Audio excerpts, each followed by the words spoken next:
Photographers. I think we've all been there, particularly those of us that like street photography.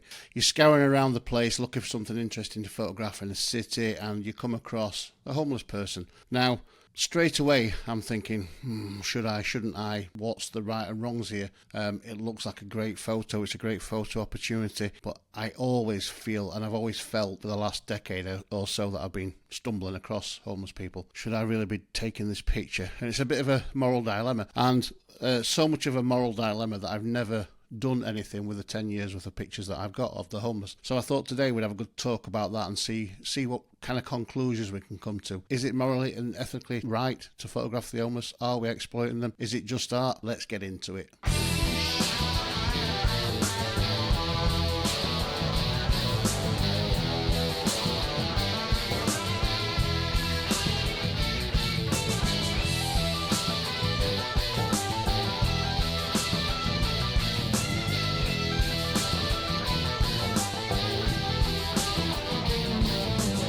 Good afternoon and welcome back to another encounter of the Lance Burkitt type.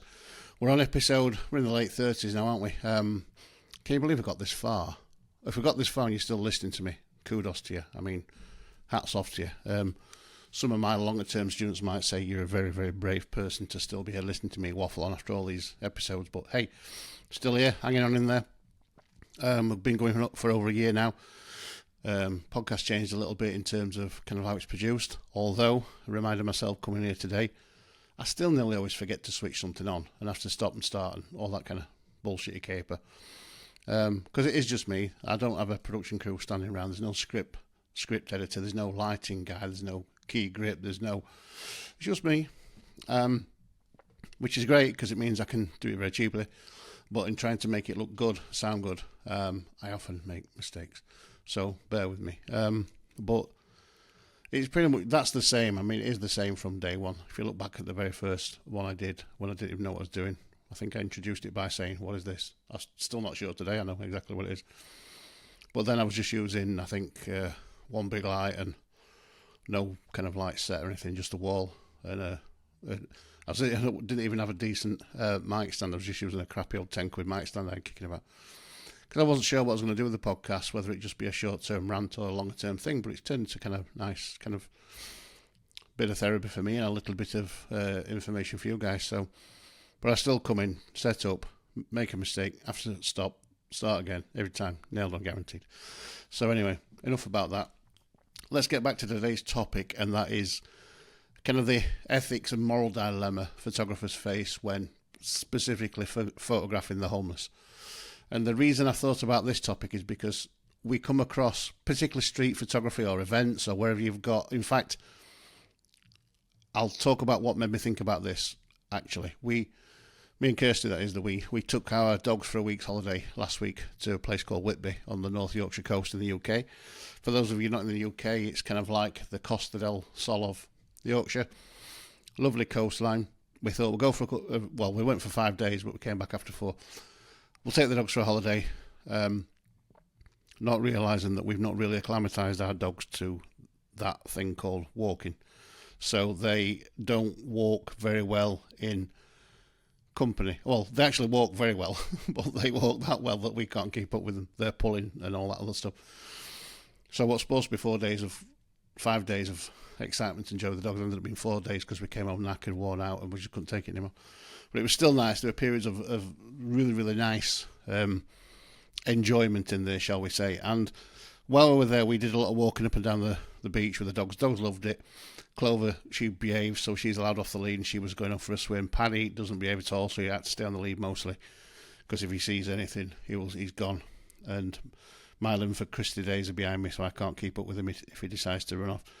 But while we were there, on this one particular day, I think it's probably the day we came back maybe, I'll just find the folder and I'll show you a wide shot of what I'm talking about. So we were on the beach a lot and there's not that many people around. It's not quite, school hasn't finished yet in the UK. Schools were still in school then, the holidays hadn't started, so there wasn't that many people around. But there was... Oh, there it is. I'll put it in the travel folder. There was a few people kicking around the beach, but this one particular day there was kind of there was a party of kids had come to the coast, obviously, for the day, and they were, I don't know, aged from about 5 up to maybe 12 or 13, and they were playing on the beach, playing games. And I was kind of watching the whole atmosphere and walking the dogs and taking pictures of the sea and the sky and, the landscapey kind of stuff. And I thought to myself, this would make great photographs, photographing these kids at play, because they were so happy, they were just completely engrossed in what they were doing.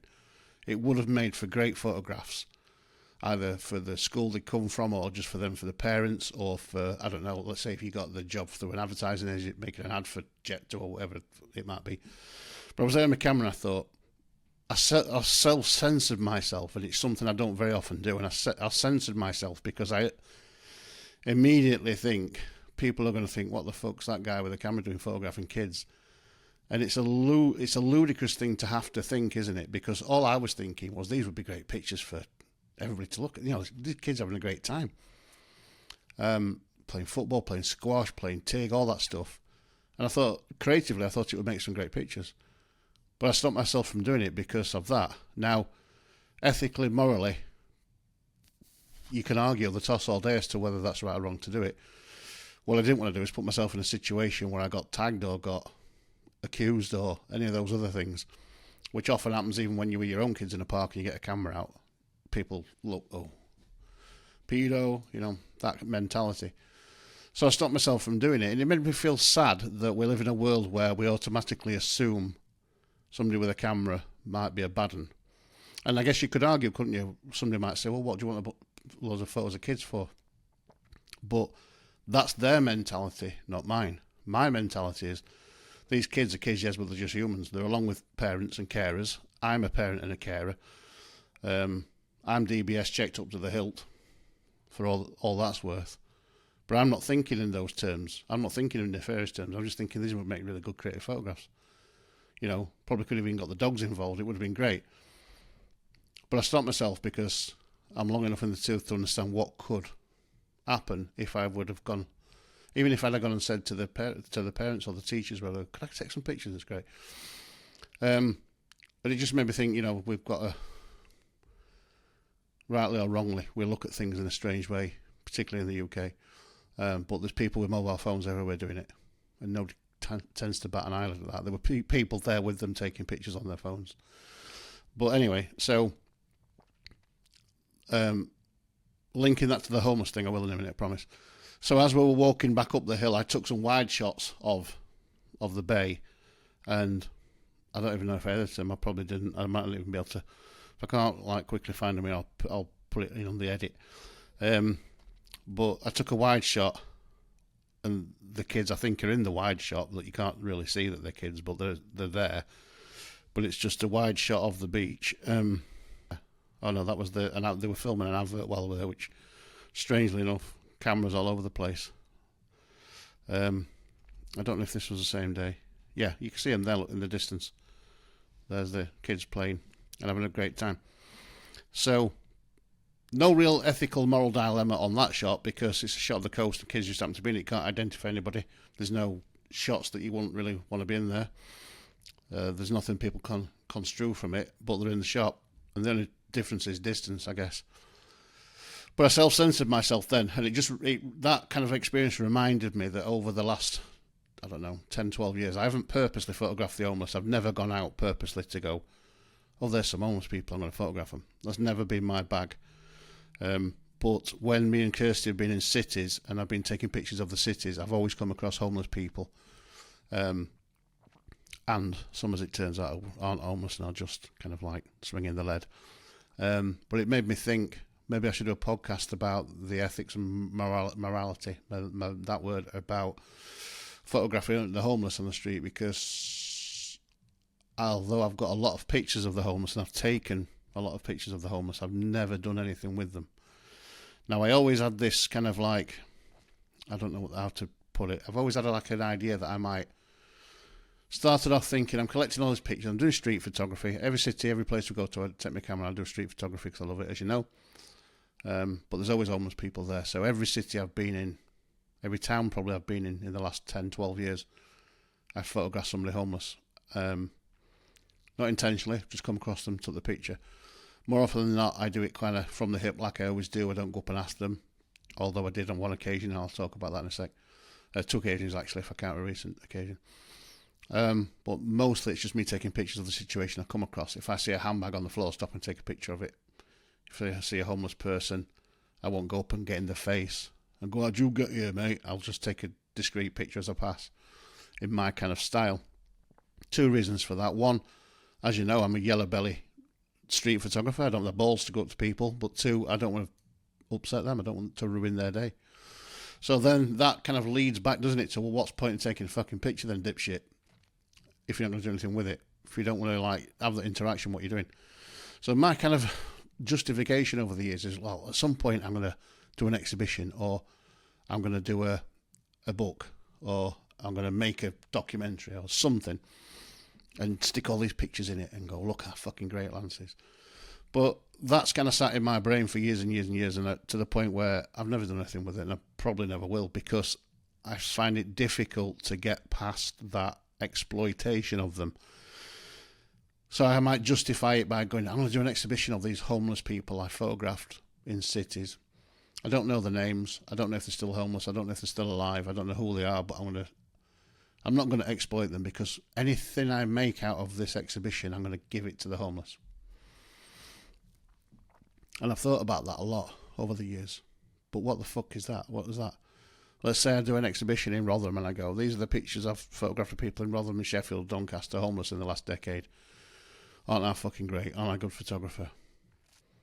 Let's say I earn 100 quid. Let's say I raise 1,000 quid and I go up to some homeless charity and go, there you go, there's 1,000 quid for my exploitation of the homeless over the last decade. What does that do for them, and what does it do for me? What does it actually do? What does it achieve? And I think, if I really cared that much and I really gave a shit that much, I'd just go and get £1,000 and give it to them, wouldn't I? The photograph wouldn't have to happen. The vehicle of the photograph exhibition or book or whatever doesn't have to happen. The me doing the exhibition for money is me kind of softening the blow to myself, making myself feel better about doing it because I've earned some money for the charity. And I'm not entirely sure that that's not just morally fucking bankrupt, doing that. And I have kind of battled with that. And I've had conversations with students about this. I've had conversations with colleagues about it, other photographers, other artists, other people who've done similar things. And I still don't have the answer. I have feelings, I have opinions, I have debates with myself about it quite a lot, but I still don't have an answer. But that leads me back to this picture I'll show you now. So I didn't really start doing street photography or city photography until me and Kirsty started going to cities quite a bit, and Liverpool was the first one I went to.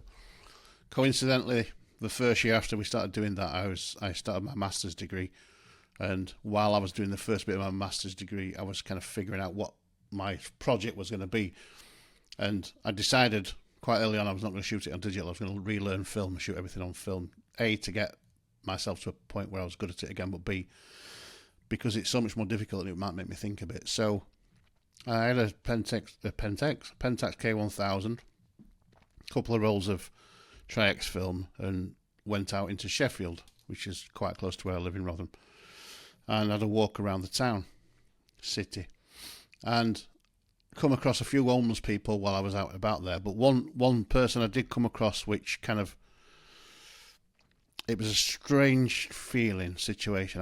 I'm going to show you this, and I'm going to show it on screen. I'm going to tell you why I'm showing it you. And bear in mind, this has never been published, although I think I maybe did at one point sometime a few years ago put a web page together on my website to kind of talk about this, but I left it for a couple of days and took it down because I felt completely uncomfortable doing it. So this guy, really nice guy, he was selling the Big Issue on, I think it's on Pond Street in Sheffield. And what struck me initially was, we'll talk about in a sec, the kind of composition where he was stood and the signage and stuff. But as I approached him, I was doing my yellow belly approach. I got my camera on a strap down my side. I was going to do a sneaky little, like this little gizmo here. It's kind of like a Pentax copy. So I got my camera and I was giving it a bit like, shall I, shan't I? Bear in mind everything's manual, and I had no idea if it was even remotely in focus or anything. But I stopped myself doing that. I stopped myself at that point doing it. I didn't actually do that. I stood and watched him for a second and watched him sell a couple of magazines. And then he clocked me and he looked at me and smiled. And I thought, you're a fucking human being, Lance, and you claim to be a really approachable, likeable, amiable kind of guy. Go and speak to him. So I just walked over to him and said, hi mate, are you alright? Lovely dog. Been a lover of dogs. Dogs are always a good kind of like thing to use to, to introduce people. I said to him, if I buy a copy of your magazine, could I take some pictures of you? And he said, you can take some pictures anyway. I said, no, let me buy a copy of your big issue and then I'll take a few pictures and I'll feel, a little less guilty for, I don't want you to feel like I'm kind of exploiting you. He said, I don't, mate, you can take pictures. So, I don't know why. I think I did this to try and make myself feel better. I gave him the money for the magazine, £4 or whatever it was, and he gave me the magazine, and I gave it him back. And I said, no, you keep it, mate. Keep the money, that's fine. If I can just take your picture. He's like, take my picture, mate. It's all right. He said, thank you for giving him the magazine back so he could resell it. And so then I took this picture and a few other pictures on the street, for my £4. And it was only later when I thought about what I'd done. And I thought, what a wank thing to do. It was nothing to do with him. It was nothing to do with how it made him feel. It was all about making myself feel better. And I look back now, and he didn't act it, he didn't say it, and he didn't kind of come across it. But I think it must have felt really patronising for me to go, well, I can afford to give £4, mate. I'll give £4 and keep your magazine. Keep your fucking poxy magazine. Which I didn't say that, but I thought it must have felt that way. And I thought I should have just took the fucking magazine, shouldn't I? It would have been a more clear, transparent, and more fair and more honest transaction if I'd taken the magazine. And that's kind of bothered me a bit over the years. But hopefully he didn't take offence to it, and hopefully he resold the magazine and made a few extra quid. That makes me feel better. It doesn't make him feel any fucking better, does it? So even now, 10 years on, I'm thinking about me, not him. But it started me on the journey of thinking about, what the fuck are you doing going to photograph homeless? But within that, all that guilt and that anguish and that fucking confliction, it's never stopped me doing it. And I think that speaks volumes about myself and other people who shoot on the street in terms of why we're really doing these things. So, be interesting to see what you guys think about those kind of moral dilemmas, particularly in a situation like this. Drop a comment below or ping me an email if you don't want to go public and say what you think about it. I'm highly conflicted about today, but I'm addicted. I can't stop. That says more about me than them. So anyway, the photograph in question here, the kind of juxtaposition of him and his dog and his homelessness against a shop lease, which you would know and I know, that shop lease even 10 years ago was probably worth 30 or 40,000 quid a year. And this poor guy, I don't know from Adam, but most people I speak to who are homeless or have been homeless or about to be made homeless tend to come from a couple of different camps, but more often than not, it's kind of like situations of life that have flared up and they've gone out of control. Very rarely do people make themselves homeless on purpose. Some do. And it has been pointed out to me over the years, particularly in the bigger cities, and I particularly noticed it myself in Athens, how there's a lot of charlatans out there as well, so you have to be very careful about accepting people for what they appear to be. This guy was clearly genuinely homeless with his doggies, and I just thought that one frame there with the life going on around him and his dogs and the shop lease available, and it's almost like he's invisible, isn't he? Do you know what I mean? We've got a human being in dire straits, in need of help and assistance and care, outside a shop that's worth probably millions of pounds, actually, the building, that's for rent, then people only bother about the rent. They're not bothered about him. And that's not their fault per se. But the society we live in, it's almost like I could erase him out of the shot and it wouldn't make any difference to anybody. But he's there. He's alive. He's a human. He's there. And in my mind, it doesn't matter how he ended up there. There should be a better way of helping, assisting, making things better for everybody. And that might sound like a bit of a communist or a bit of a socialist kind of thing, but I'm a socialist at heart, and I don't mean a champagne socialist. I don't mean a fucking tree-hugging, wishy-washy woke, let everybody do what they want, socialist. I mean a real socialist. And I photographically, I'm shooting 35mm and it's in focus. That's a big fucking start for me. Exposure's good. Obviously it's a scan, digital scan. It's not been... I might have just tweaked the shadows a bit when I scanned it, but generally speaking, it's how it was. So I was pleased with the shot, pleased with the composition, pleased with the content of it, although I would prefer never to have to photograph homeless people, because there shouldn't be anybody homeless, should there? But I took a series as I went past him, and again, this is not quite as good because there's a bit of a woman just walking out of shot, and I'm going to kind of chop the woman in half at the ATM machine. This would have been better if I'd have kind of cropped it that way, maybe a little bit more, and could have seen the whole woman there. But again, even the story, cash machine, woman getting cash, big issue still. And I know they kind of stand in strategic places to make sure they can sell magazines and people have got money. I get that, but it's still that capitalist bastard world we live in, where potentially in that machine on the wall there's all the money in the world, and that guy's having to sell a magazine just to have somewhere to stay tonight, or maybe not even have somewhere to stay, somewhere to eat. And then even now in today's kind of society, or today's kind of dilemmas, the SWFC, Sheffield Wednesday Football Club moniker on the sign there, that's kind of quite poignant because they're about to go into the shitter, aren't they? Which again is another fucking capitalist, poorly run kind of issue, but it's strange how things happen in life. And again, this one was kind of, I liked it because the businessman walking past him. And I'm going to say the businessman way out of caring the world, but he's probably got the weight of the world on his shoulders. He's probably, I don't know, sales exec or some shit, and he's out for his lunch and he's thinking, how the fuck am I going to make them sales this week? Different stresses, different things. Lady at the ATM still. People passing by, people at the bus stop. They've all got lives, there's all stories going on. Everybody's got a story. But focus on the homeless guy, counting his change, trying to sell a magazine to have a roof over his head or a bite to eat tonight. And the moral dilemma that comes with that sits with me heavily now. And this is the first time I've really shown and spoken about it. And I kind of hope, maybe I should have anonymised the city when I said it. Maybe I shouldn't have said it was Sheffield.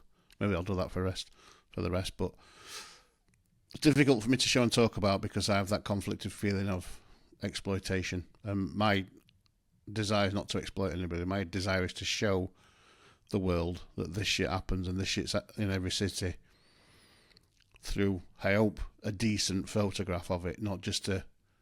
You know, you see some celebrities or you see some people that go up to an homeless people and they're like, oh, look at me giving the homeless some money. Yeah, look at me, I've got my phone, take a picture. You know, that's completely morally bankrupt. It's not me, that's not what I've never done that. But by the same token, I think it's just, I'm still exploiting them just a different way. And that's kind of how I felt about it. And that was another guy as I was walking out of Sheffield with his cup for collecting. And I'm not going to mention the city in case this guy's still around up there. Hopefully he's not. Hopefully he got himself sorted. Hopefully he got himself, back off the street and into a better way of living.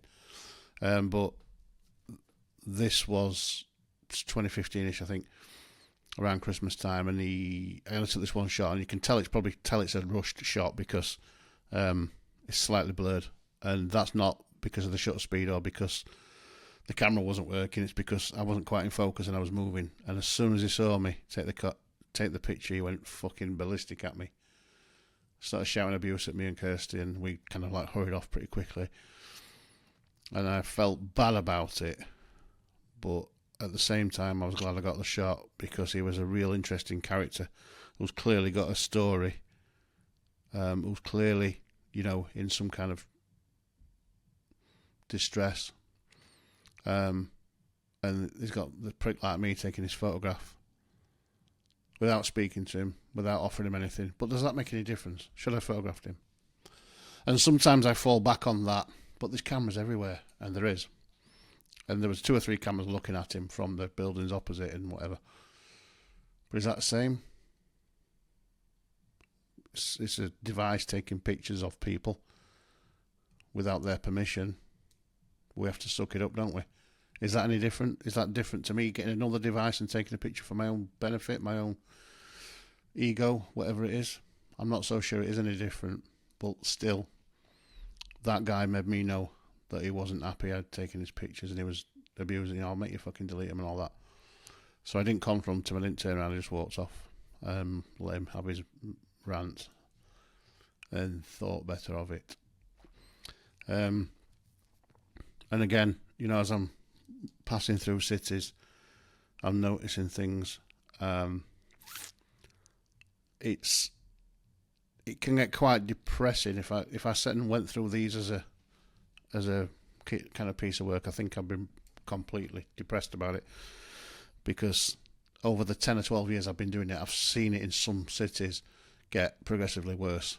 And then within that worse, I did actually find out, so I did a bit more research, that I don't want to say a lot, but some of these characters, particularly in the cities, particularly in the bigger cities, are professional beggars, for want of a better phrase, and or are actually not homeless at all, and driving to the outskirts of the city, park up, walk in, do a day's begging, go home.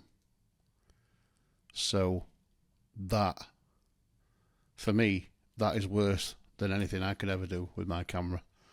I'll talk about that a little bit more now. So I think that kind of made me start looking for these characters to see if I could spot them. Difficult, but I did see a few exposés on these people on social media pages that I follow in these cities to see if I could see who was who. And it is the minority, but still, you can imagine, can't you, when people figure that out and understand that, it's going to stop them from wanting to help or give aid to anybody, which is bullshit, but it happens. And the human that does that kind of sees an opportunity to go and make money off the back of other people's misfortune when they have no misfortune themselves, is morally much more bankrupt than anything I've ever done with a camera. And doesn't mean I'm right, doesn't make me great, doesn't change what I do, but at least I'm honest about what I'm doing, I'm upfront, I'm trying to create something that hopefully might at some point bring attention to it or do some good. But being able to drive into town to beg, to go home to your house, pretend to be homeless, is just fucking morally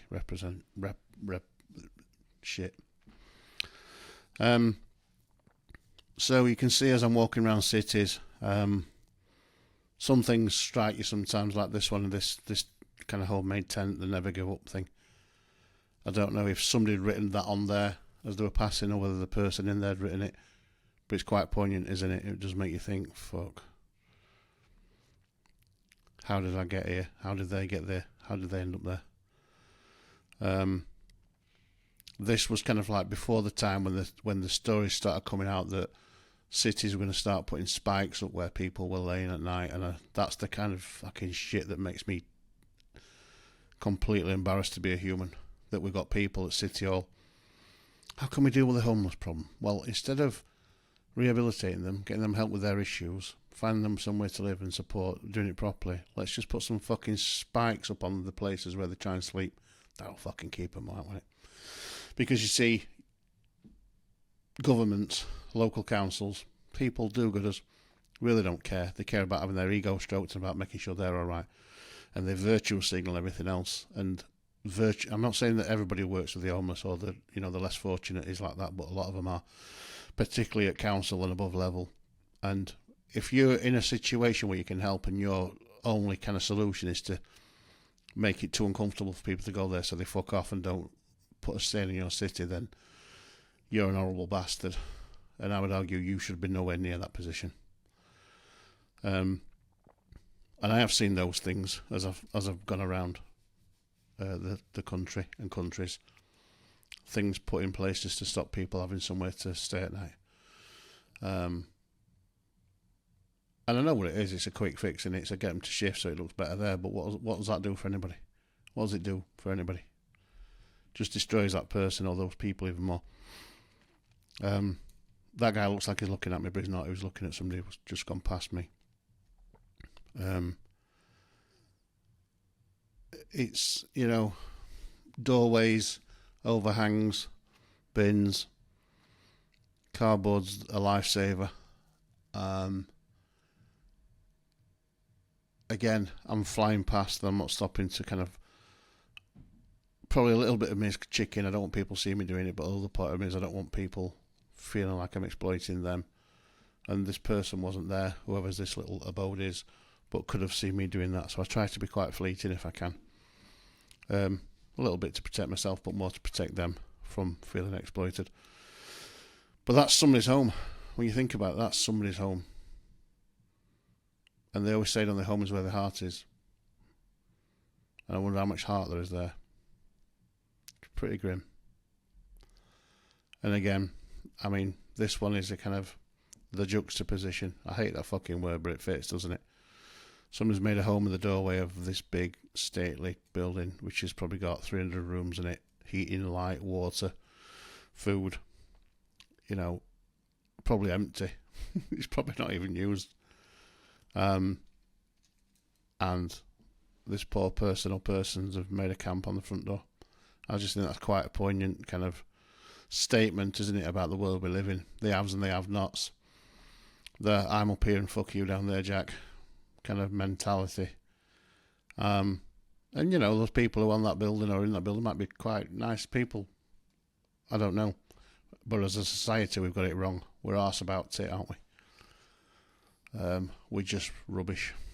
But I felt the need to photograph that because I felt that way when I saw it. I thought, fucking hell. I'm going to photograph it because I can, because I want to. I don't know what I want to say. I don't know what I want to do with it. I don't know what I'm going to do with it, if anything. I think this might be another one that ended up on my webpage for a few days and then was took down. I might have even Instagrammed this at the time out of frustration and then taken it down. But I know how I feel about it. I don't know how to talk about that or what to do about it. And this picture is probably from around, I don't know, I want to say 2016-ish. Well, 2020 that one, so that's later. But that abode was still there when I was there last couple of months ago.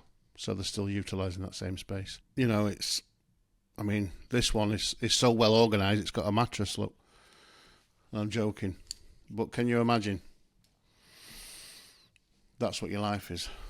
And you've got some prick like me photographing it. Again, the guy walking past taking a good look. Maybe he's thinking, God, trash, get rid of him. Maybe he's thinking, Jesus, how bad's that for them? Maybe he's thinking, is that all the worldly possessions they've got there? Maybe he's thinking, God, another empty shop to let and there's some poor bastard sleeping on the cold, wet street outside. Right next door to a shop that's selling phones that you don't need for 2,000 quid. It's, as a society, I don't want to preach about the morals of society because we've all got our own lives to lead, but we are morally fucking bankrupt, aren't we, as a society in the West? I'm not saying the East any better, but certainly in the West. And I know you can't always help everybody, and I know some people will be there through their own volition. I know all that, but still. And then I come back to the feeling I have of why have I taken it, what am I going to do with it, why am I even showing you today? Am I showing you today to try and make myself feel better about it? No, I don't think I am. I'm showing you because I'm sure there's more people than me out there taking photographs of the homeless and the needy and feeling morally dubious about it. This lady here giving some guys a few quid for the dinner or whatever. And they often say, don't they? don't give them money, give them food, water. And me and Kirsty have done that a few times when we've been out and been on the lash in a city and we've come out and there's an homeless person sitting there. We've been and got some food. We tend to buy people food rather than give them money. And that kind of came off the back of the stories I was reading about people pretending to be homeless to make money. So give them something that they can't go and spend on the rent or on beer and other stuff, which they probably would, which is nothing to do with me really, but I don't want to aid that, so I'll give them some food instead. And as you can see, I've got lots and lots and lots of pictures. I mean, that guy there in the background, when you passed him, he just looked like a normal old guy. Just like a regular old guy. What his story was, I don't know. Didn't stop to ask him. It just kind of struck me that all these people are walking by and he's there with his sign and his cup and his desperation, if you like. Outside, is it the Lambretta shop? Yeah.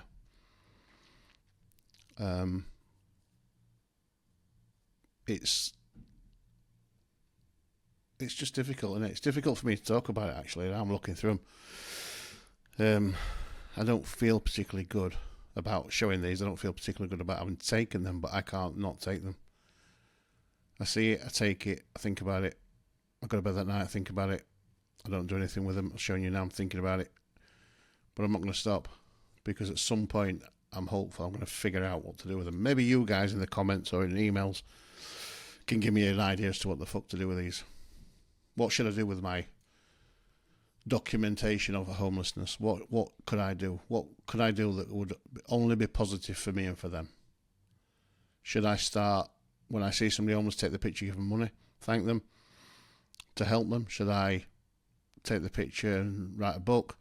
Should I take the picture and put it together in a documentary? Should I take the picture and just explain? What do you think? What do you guys think? Morally, what would you guys do?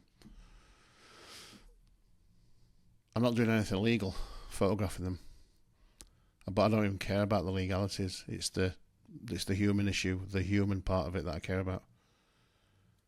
One thing I do know is, though, if you tell me to stop, I won't, because there's something about photographing it that kind of, it's almost like a drug, if you like. When I see it, I have to take a picture. And I'm not bothered about taking a good picture or the best picture or Pulitzer Prize winning picture. I just want to capture the thing I've seen. And that's probably just a me thing. And maybe this whole thing's a me thing, but please do comment below or drop me an email. Let me know your thoughts. Am I a scumbag? Or should I be doing something with it? And another one that's, an entranceway to an empty building that's going to be quite expensive to rent, I would think. Although it looks like it's been filled at this point, this one. Interesting with the Guy Fawkes thing in the window. Hereabouts lived the parents of Guy Fawkes of the Gunpowder Plot fame, who was baptised at St Michael the Belfry Church in 1570, is that? Number 32, whatever street it is, in that city where that is. And you can see me in the window taking the picture. Can't escape it, can you? You can't escape it. My morality dilemma is here in the glass, and nobody was home, but that is home to somebody. Again, I know there's like a saying, isn't there? There's like a, I don't know, is it a saying? Or I've just heard a few people say it. Oh, if they can afford a dog, why are they homeless?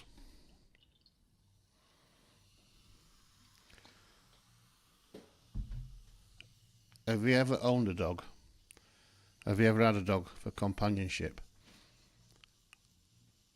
If I said to Kirsty now, you've got a choice.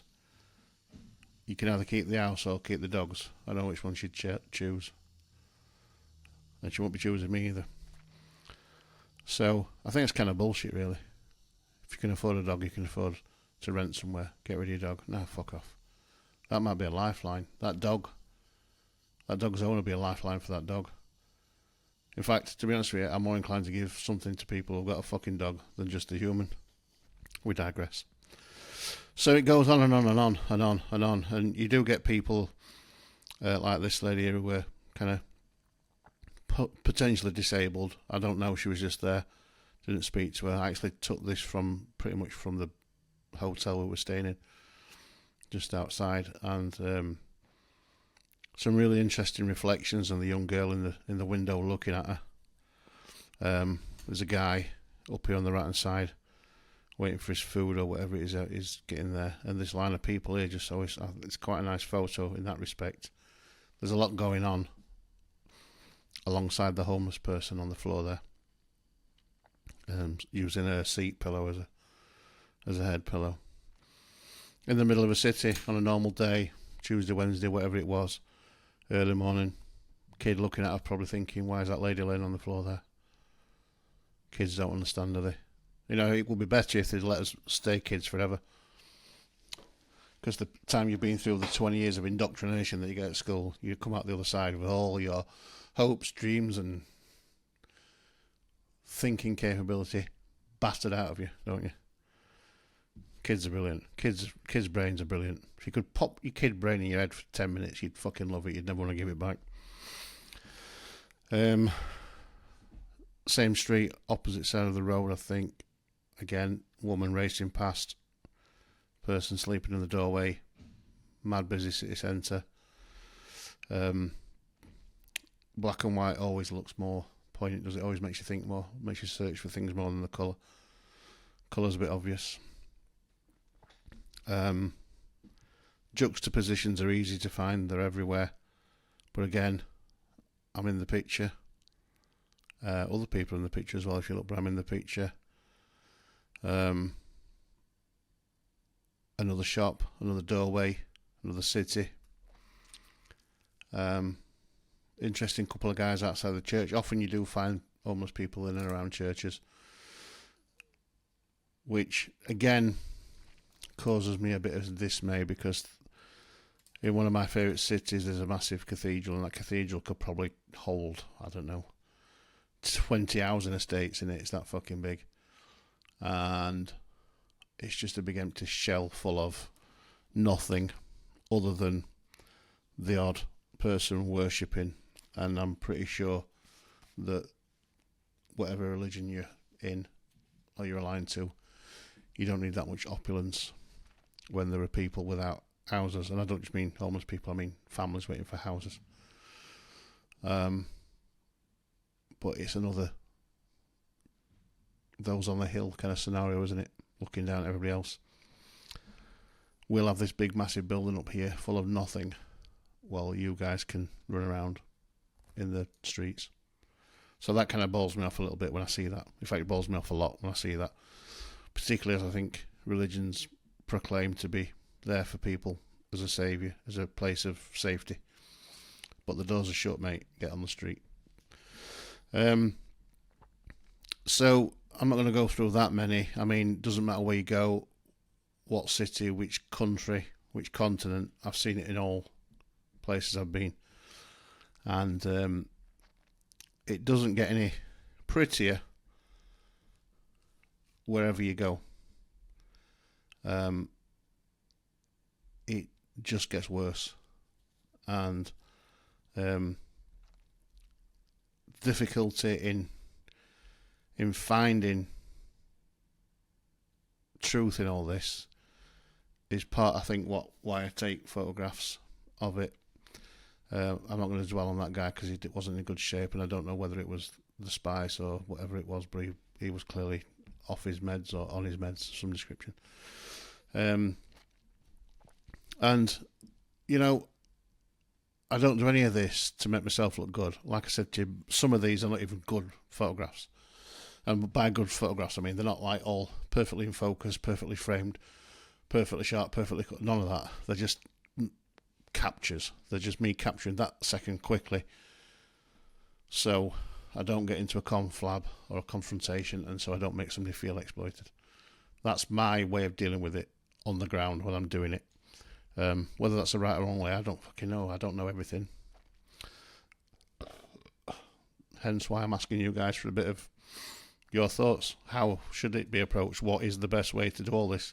Is there a way? bear in mind I'm not going to stop doing it. And considering I've taught photographers, student photographers and filmmakers for 20 years, you'd think I'd have the answers, because I've had a lot of debates with those guys. But I had a student once about 10 years ago made a great film about a homeless guy in a small town, and when he filmed it and he asked questions and he got to know a bit about this guy's background, how he'd ended up there, and played it to the group, fucking hell, everyone was in tears. It was like, he was just a normal guy who just literally hit on hard times, and bang, he's on the street. And that kind of is the truth in the main. There are obviously other things that happen in life, but vast majority that I've actually spoken to or know of, that's the kind of case. And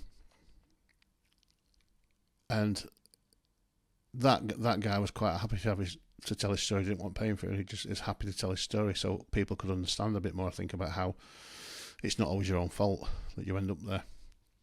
And I took a lot from that, even though it wasn't my work, it was a student of mine's work. I took a lot from it, and I've kind of held that with me a little bit as I've done all this. But I still have a battle with it. But I'm not going to stop doing it. I'm going to continue to take these pictures and build up this body of evidence, work, whatever it is, in the hope that one day I'll figure out what the fuck to do with it. Because in this 40 minutes or so that I've been talking to you guys, my understanding of what I might do with all this is less than it was when I started. And you know, there are some. I'm going to talk about this one because it's something I kind of figured out for myself while we were in Athens this year, and I spotted this guy. We're on a rooftop tour, open bus rooftop tour, the big bus around Athens, and I saw this guy and I thought, oh my God, look at his fucking leg. Oh Jesus. So I took the picture because that's what I do. And then I said to Kirsty, have you seen that? She's like, oh my God, it's awful. Then the next day we were in town. I don't even think I took one of the other person. In town, walking the next day or two, and then I saw a woman this time laid down with her leg like that. And as I stopped and looked at it and looked closely at it and looked at her, it was very obviously a prosthetic patch, a stuck-on makeup effect. And I thought, fucking hell, they're using this as a ploy to make money. And then from that I wound it back and thought, are they genuinely homeless? Do they genuinely need help? Or is this one of those ones that just has figured out if they come into the city and beg, they'll get loads of money? So it stumped me a little bit, that. I thought, fucking hell. So I didn't take a picture of her because it was busy, crowded. It was kind of late in the day. I was a bit knackered. I just thought, I'm fucking didn't want to take your picture. And then we saw another one a few days later, and I thought, it's got to be a fucking ploy, this. It has got to be. They've hit on how they can get tourists to feel sorry for them. But to see three people doing it not just in the same city, but in the same kind of like province, 3 times over the space of 4 days, tells me that all is not what it appears to be there. And it really fucking pissed me off. You know, that really did make me think, fucking hell. Are you genuinely homeless because your leg's not hanging off, genuinely? That really did fucking grab me.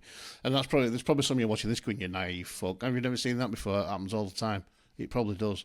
But that was my first experience of it. And I'm only glad I didn't give them anything that day. And this guy again just counting his coppers, seeing if he's got enough money for his next drink. And you know, that's kind of a quick run through. I just threw 50 or 60 pictures, 79 pictures in a folder, kind of what I've took over the last decade, but I've got a lot more than that. I've got a few hundred more. Just to give you an indication as to kind of my approach and my thinking about homelessness and what it is, what it does, what it should be, what it shouldn't be, what we can do, should we do anything, and all those other kind of things that you think when you're considering people less fortunate than yourself. And I'm not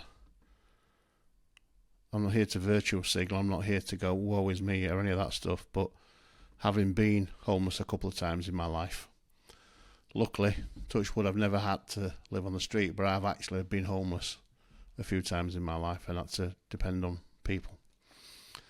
And it's kind of like the feeling of having nowhere to be is horrible. And I'm a bit of a nomad. Anybody that knows me will tell you. My brother still jokes to me, when you're moving house again, because I've probably lived in about, 40 plus places in my 53 years, particularly when I moved to Ireland in the 90s. We moved around a lot. We'd rent a bedsit or a flat or a house for a couple of months, then move somewhere. We did a lot of that. I lived in transit vans, caravans, houses, flats, mason. I've lived in everything, and we moved around a lot. And I've lived in probably 40 plus places. And where I live now with Kirsty, we lived there for 10 years, and that's the longest I've lived anywhere in my entire life. But I have experienced the feeling of, I don't have anywhere to sleep tonight. Help. And it's the most empty feeling that anybody can have. So maybe that's why I want to photograph these people. Maybe that's why I've got a bit of an affinity to it, not just photographically, not just to want to make good pictures and tell good stories or tell heartbreaking stories or whatever. Maybe it's that, maybe that's the link, I don't know. But I ain't going to stop.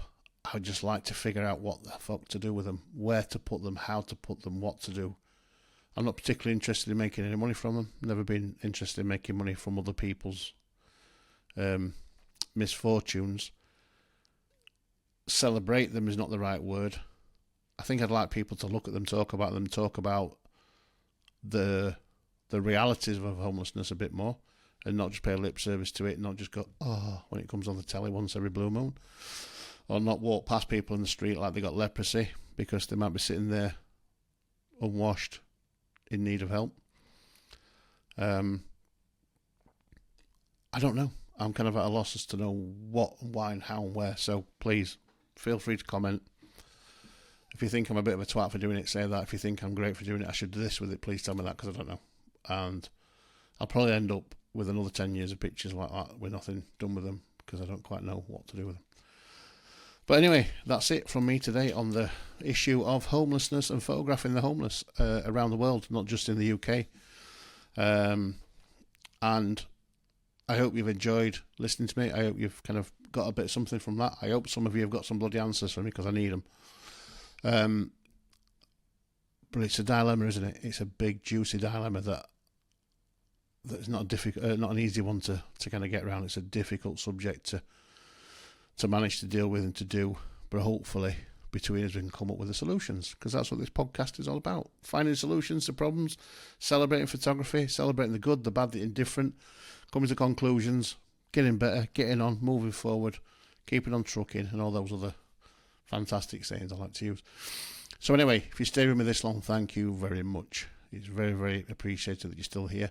If you would be so kind as to give the channel a like and a subscribe and share it with your mates, and tell everybody there's this dipshit from Rotherham who talks about photography and all the stuff for hours. He's great, he's a bit of a laugh, a bit of a knobber, all those things. That would be really gratefully appreciated, because if we can grow the channel a bit, we can keep doing this shit for as long as you want, can't we?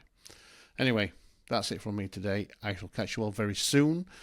I'm going to start doing some other slightly different formatted things alongside the podcast, some little rants. I'm going to start doing little 3-4 minute rants, so you'll see those coming on the channel soon. But other than that, there'll be another podcast next week about what, who knows, maybe whoever wins the competition to win the mug, which is going off in the YouTube shorts, maybe it'll be from there. But either way, thanks for listening. Catch you on the flip side. Cheers, guys.